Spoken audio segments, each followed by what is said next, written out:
নমস্কাৰ, মই ভাৰ্গৱ ভূষণ। আজি এটা নতুন ভিডিঅ' লৈ আপোনালোকৰ মাজত আহিছোঁ। যিসকল বন্ধু বান্ধৱী SSC GD 2022-23ত চিলেকশ্যন হৈছে, তেওঁলোকৰ সুবিধা হোৱাকৈ যে যিখন আপোনালোকৰ পুলিচ ভেৰিফিকেশ্যন চাৰ্টিফিকেট বা SP কেৰেক্টাৰ চাৰ্টিফিকেট কেনেকৈ উলিয়াব তাৰ প্ৰসংগতে আজি ভিডিঅ'টো বনালোঁ। বিশেষকৈ আছাম ৰাইফলছৰ যিসকল কেণ্ডিডেট চিলেকশ্যন হৈছে তেওঁলোকৰ সুবিধা হোৱাকৈ মই এইটো ভিডিঅ' আনিছোঁ। কাৰণ যিহেতু আপোনালোকে জানে যে আমাৰ আছাম ৰাইফলছৰ যি জইনিং লেটাৰসমূহ বহুত দেৰিকৈ দিছে, অৰ্থাৎ কালি আহি পাইছেহিহে আমাৰ যিসমূহ জইনিং লেটাৰসমূহ। বাকী সকলো ফৰ্চৰ জইনিং লেটাৰসমূহ বহুত আগতেই আহিল। তেওঁলোকৰ হয়তো বহুতে মেক্সিমামে ইতিমধ্যে কেৰেক্টাৰ চাৰ্টিফিকেটসমূহ উলিয়াই হ'লেই, তথাপিও তাৰ মাজতো বহুত সকলে চাগে নিশ্চয় উলিওৱা নাই। মইনো কেনেকৈ আজি কেৰেক্টাৰ চাৰ্টিফিকেটখন SP অফিচত গৈ এপ্লাই কৰি আহিলোঁ, সেইটো প্ৰচেছ আজি আপোনালোকক নিজৰ এক্সপিৰিয়েঞ্চটো জনাম। তেনেহ'লে বহুত দেৰি নকৰি ভিডিঅ'টো আৰম্ভ কৰোঁ। যিহেতু অসমৰ বিভিন্ন জিলাত প্ৰচেছসমূহ বেলেগ ধৰণৰ হ'ব পাৰে, তথাপিও বেলেগ হ'লেও প্ৰায়খিনি মিলেই থাকিব। মই যিহেতু নগাঁও জিলাৰ হয়, কেনেকৈনো মই এপ্লাই কৰিলোঁ আজি আপোনালোকৰ আগত ক'ম। প্ৰথমতে আপোনালোকে SP অফিচত গৈ এখন এপ্লিকেশ্যন লিখিব লাগিব। এপ্লিকেশ্যনখননো কেনেকৈ লিখে মই ডেছক্ৰিপশ্যন বক্সত লিখি দিম আপোনালোকক। সেইমতে আপোনালোকে এপ্লিকেশ্যনখন লিখি তাতে আপোনাৰ যিখন এপইণ্টমেণ্ট আহিছিলে, যোৱাকালি আহিছিলে, যিহেতু পোষ্টেলত অহা নাই এপইণ্টমেণ্ট লেটাৰখন, যিখন আপোনালোকৰ প্ৰভিজনেল যিখন ইমেইলত আহিছে সেইখনেই আপোনালোকে প্ৰিণ্ট আউট উলিয়াই ল'ব। সেইখন এপ্লিকেশ্যনখনৰ লগত গাঁঠি দি আপোনালোকে সুন্দৰকৈ তাতে এখন ফটো লগাই পেলাই জমা দি দিলে আপোনাক তাৰ পৰা এটা ষ্টাম্প মাৰি দিব। আৰু তাতে আপুনি এপ্লিকেশ্যনখন দি আহিলে আপোনালোকৰ যিখন লোকেল থানা তালৈ পঠিয়াই দিয়ে আচলতে। আৰু লোকেল থানাৰ পৰা আপোনাক ফোন কৰি মাতিব, ডকুমেণ্ট পাতিখিনি লৈ যাব। তাতে ভেৰিফিকেশ্যনটো হোৱাৰ পিছত আপোনাক পুনৰ SP অফিচলৈ পঠিয়াই দিব। দিয়াৰ পিছতে আপোনাৰ কেৰেক্টাৰ চাৰ্টিফিকেটখন এসপ্তাহমানৰ ভিতৰত ওলাই যাব। আচলতে এসপ্তাহৰ ভিতৰত ওলাই যাব বুলি তেওঁলোকে কয় যদিও কেতিয়াবা দেখা যায় যে 15 দিন 20 দিনলৈকে বস্তুখন মানে কেৰেক্টাৰ চাৰ্টিফিকেটখন নোলায়। মই আপোনালোকৰ জিলাৰ কথা নাজানো, কিন্তু মই নগাঁও জিলাৰ যিহেতু, ইয়াতে মোৰ লগৰ যিসকল দুজন বন্ধু BSFত চিলেকশ্যন হৈছিল, তেওঁলোকে আজি এপ্লাই কৰা আপোনাৰ 12 দিনমান হ'ল, কিন্তু এতিয়ালৈকে থানাৰ পৰা তেওঁলোকক ভেৰিফিকেশ্যনৰ কাৰণে মাতা নাই।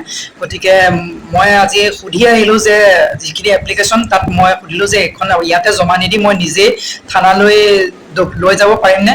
তেতিয়া তেওঁলোকে ক'লে যে পাৰিবা, কাৰণ তেওঁলোকে ভালেই পাব, কাৰণ তেওঁলোকৰ ফালৰ পৰা থানালৈ পঠিয়াই দিয়াতকৈ যদি আপুনি নিজেই লৈ যায় তেতিয়া তেওঁলোকে ভালেই পাব।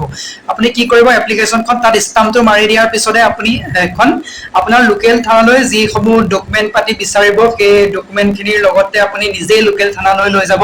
আৰু লোকেল থানাত বস্তুখন ভেৰিফিকেশ্যন কৰি হোৱাৰ পিছত SP অফিচলৈ পঠিয়াই দিয়াৰ পিছত তেতিয়া আপোনাৰ কামটো সোনকালে হ'ব। কিন্তু আপুনি যদি তাতে এপ্লিকেশ্যনখন জমা দি আহে, জমা দি পেলাই যদি ভাবি থাকে যে থানাৰ পৰা ফোন কৰিব, তেতিয়া হয়তো দেৰি হৈ যাবও পাৰে। কাৰণ এইবিলাক থানাৰ হেৰিয়ৰ কথা ক'ব নোৱাৰি। অফিচত বহুত যিহেতু দেখেই যে জাপ জাপ কাগজ পৰি থাকে, কিমান দিন লাগে ক'ব নোৱাৰে। যিহেতু আমাক এতিয়া জইনিঙৰ কাৰণে ইমাৰ্জেঞ্চিয়ে, গতিকে আপোনালোকে থানালৈ নিজেই লৈ যোৱাই ভাল হ'ব, মই সেইটোৱে ভাবোঁ।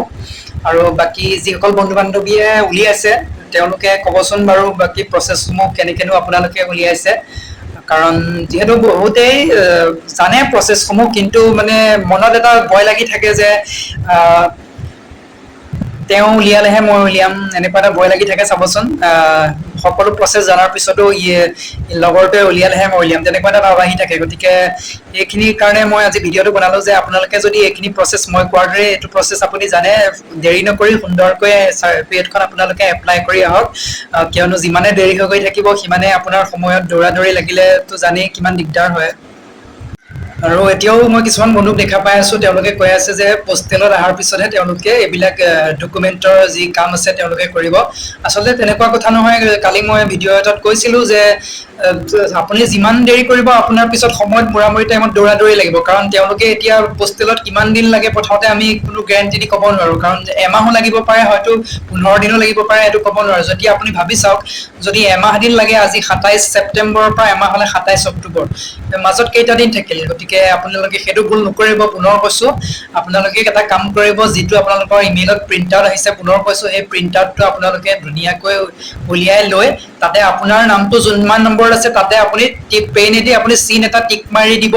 দি আপুনি এপ্লিকেশ্যনখনৰ লগত গাঁঠি দি পেলাই আপুনি এপ্লিকেশ্যনখন জমা দি পেলাই আপুনি এপ্লিকেশ্যনখন জমা দিব নালাগে আপুনি এপ্লিকেশ্যন দি এপ্লিকেশ্যনখনত আপুনি ষ্টাম্প মাৰাই আপুনি লোকেল থানালৈ যিসমূহ ডকুমেণ্ট পাতি লাগিব সেই ডকুমেণ্ট পাতিখিনি লৈ পেলাই আপুনি নিজে লোকেল থানালৈ লৈ যাব আৰু কিনো ডকুমেণ্ট পাতি লাগিব সেইখিনি মই এইকেইদিনতে মই লোকেল থানালৈ যাম যিহেতু গাঁওবুঢ়াৰ এখন প্ৰমাণ পত্ৰ লাগে মই জনাত আৰু আপোনাৰ NRC বিচাৰে তাৰ পৰা আপোনাৰ ভোটাৰ লিষ্টটো বিচাৰে এখন পুৰণা ভোটাৰ লিষ্ট বিচাৰে আৰু এখন আপোনাৰ ৰিসেন্ট ভোটাৰ লিষ্ট এখন বিচাৰে বাকি আপোনাৰ যি এডুকেশ্যনেল কোৱালিফিকেশ্যন আছে আপোনাৰ প্ৰভিজনেল যিখন জয়নিং লেটাৰ এই সকলো আপুনি ডকুমেণ্ট লৈ যাব থানালৈ কি লাগিব বাৰু মই যেতিয়া এইকেইদিনতে যাম যিহেতু মই ভেৰিফিকেশ্যনৰ কাৰণে কি লাগিবনো মই সেইখিনি মোৰ ক্ষেত্ৰত যি প্ৰয়োগ হ'ব সেইখিনি এটা নতুন ভিডিঅ' লৈ আপোনালোকৰ মাজত আহিম আশা কৰোঁ ভিডিঅ'টোৱে আপোনালোকৰ উপকাৰ হ'ব ধন্যবাদ